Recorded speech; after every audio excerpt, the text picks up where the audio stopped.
عشق به چی تو دلت جا گرفت؟ ماشین؟ دنده اتوماته؟ آلبالویه؟ الان خوشحالی؟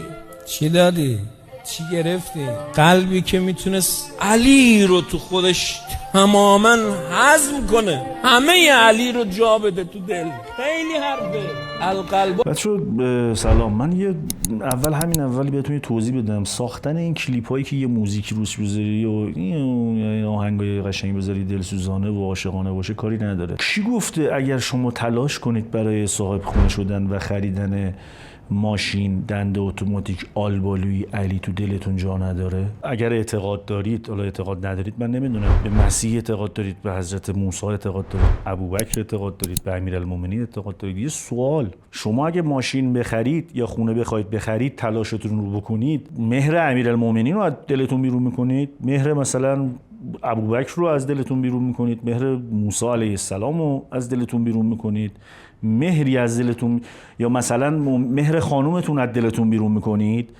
جای چیزی رو میگیره؟ القلب حرم الله، خدا توش جا میشه. خدای علی آفرین این دل قرار بود اونو جا بده تو خودش. پاساژ بود میلیاردی، طویلش کردی، بعد گفتی بردی، گفتی 2 گوسفند دارم. تو حساب کتاب سرت نمیشه، بلد نیستی حساب کنی چی دادی چی گرفتی، بلد نیستی حساب کنی چی دادی چی گرفتی. بچه‌ها مراقب باشید، پای هر منبری نشینید. پای هر منبری هم اگر نشستید یه حرفایی رو از این گوشتون بگیرید، از این گوشتون در کنید.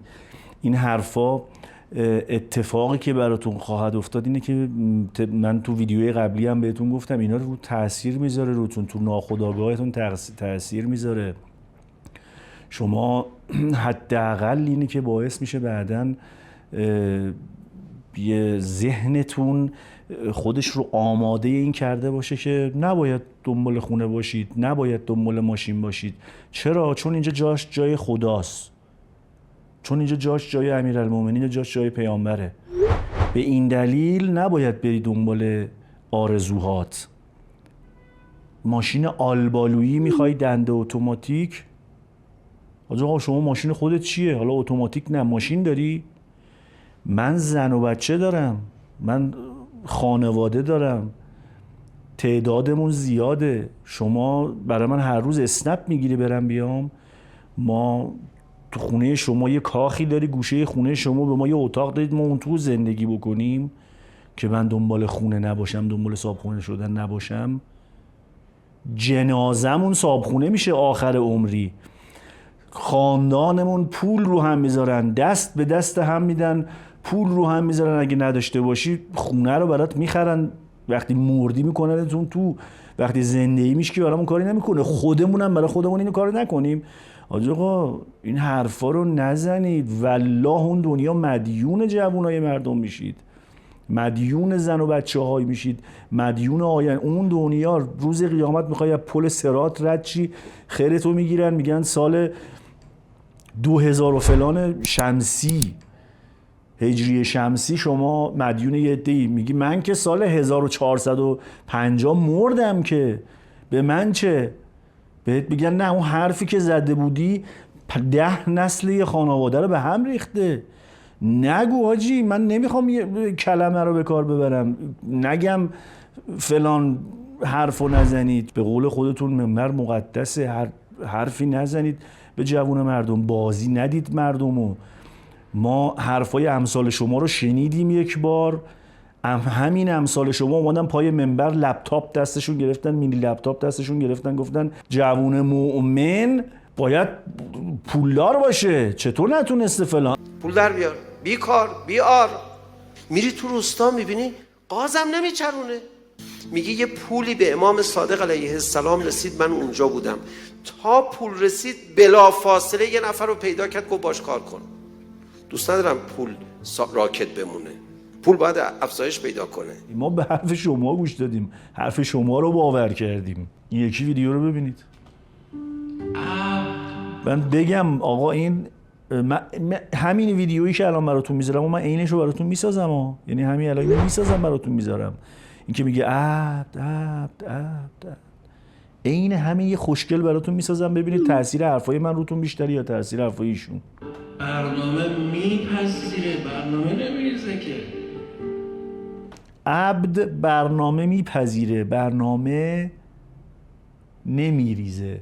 عبد برنامه میپذیره. بله، ما تسلیم خداییم، شکی هم درش نیست. هر آنچه اتفاق، ایمان قلبی مونه، هر آنچه اتفاق بیفتد خدا خواسته. تلاش ما کجا میره؟ مگه امیرالمومنین نمیگه هر کس مؤمن به قدر یقین؟ هر کس مؤمن کیه؟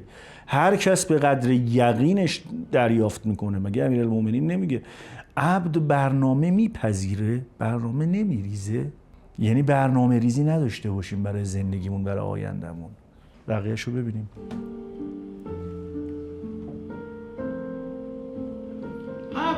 میگه کلش موزیکه. همون صبح بلند میشه، اون خدایی که به امام حسین گفت ان الله شاء ان یراک قتیلا، هر روز به تو میگه ان الله شاء ان یراک تو بیمارستان. میگه چشم.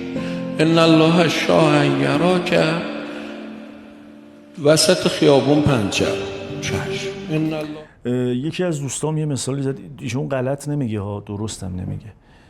یکی از دوستام تعریف میکرد داشتن میرفتن جمعکران رفقاشون، صاحب ماشین گیر داد که آقا من یه زاپاس با خودم بردارم بیارم. زاپاس هم آورد. گفت من نمیدونم میترسم یه اتفاقی بیفته. زاپاس هم همراهش آورد، ولی تو جاده که رفتن چرخش پنچر شد. من نمیگم این خرافات هست یا نیست، انرژی کائنات، خدا، سرنوشت، هر چی، یقین، به قدر یقینت بهت میدن. حالا اصلا از بحث دین و اینها هم خارج بشیم، شماهایی که بحث ماورا و این قبیل چیزها رو قبول دارید دیگه میدونید، میگید آقا انرژی تاثیر میذاره دیگه. این آقا باور داشت که تو رو باید پنچر شه، رفت یه چرخ خرید، یه لاستیک اضافه خرید برای خودش و پنچر هم شد و لاستیکش رو عوض کرد. ان الله شاء ان یراک. خدا خب تو هم اگر، بله ما هم میدونیم اگر بلایی نازل شد، اگر اتفاقی افتاد، اگر مشکلی برامون به وجود اومد، راضی هم به رضای تو خدا، تو صلاح دونستی. ولی این حرف بالا منبر، یا این حرف رو ناقص کردن گذاشتن تو اینستاگرام، یا ناقص حرف زده که اگر هم ناقص کردن گذاشتن تو اینستاگرام، مقصرش خود همین آقاست، چون گروه رسانه‌ای داره این کار رو انجام میده. گروه رسانه‌ای ایشون خدایا، آره بیمارستان، تو خیابون، پنچر، فلان. یارو میگن چرخشو، دو چرخشو ول کرد رفت خرشو. حالا یه مثالی بود میگفتن خرش مثل این که یه همچین چیزی. گفت من ول کردم به امون خدا رفتم اومدم دیدم خرم نیست. بهش گفتن احمق، خدا بهت عقلم داده، خرتو زنجیر میکردی. خدا هر بار یه چیزی میخواد ببین. نگاه کن منو، همین.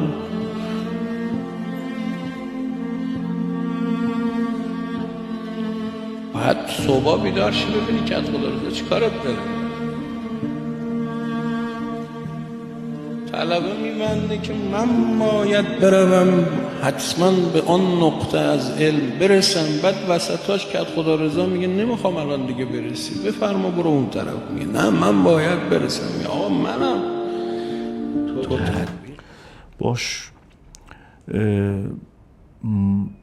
خدا وسط کار میخواد اصلا بذاره تو کاسمون. شما داری تلاشتو بیکنی، خودش گفته تلاش کن، تو تلاش کن من بهت بدم. حالا وسطش هم حال نکرد، جلومو گرفت. خب الان اصلا حرفت چی آجی؟ من اصلا حرفتو نمیفهمم. یعنی الان بریم بشینیم تو خونه، منظورت اینه بگیریم بخوابیم تو خونه؟ دنباله حالا علم طلبه میخواد برم به اون نقطه برسم، کت خدا نمیدونم، کت خدا بیدار میشه میگه من نمیذارم تو اصلا بمیر الان. خب بمیر الان، چه ربطی داره؟ بذار گهواره تا گور دانش بجویی، اونم لحظه گورشه. خب که چی؟ تلاش نکنیم الان؟ منظور شما حاجی مفهوم حرف بزن. نرید اون بالا، اینستاگرام نیست، نرید هر چرندی تحویل جوون مردم بدید.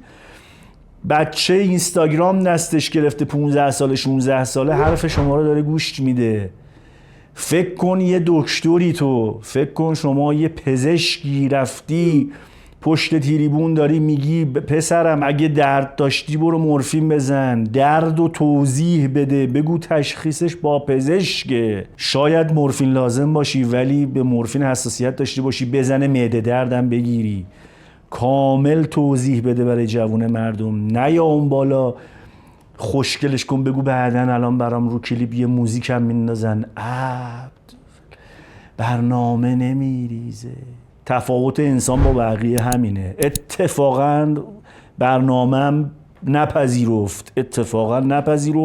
امروز ما هممون بیرونیم. ما رو پرت کرد بیرون به خاطر اینکه اون 2 نفرمون اول آدم و حوا برنامه نپذیرفتن، برنامه ریختن، خوردن، ما رو انداختن بیرون.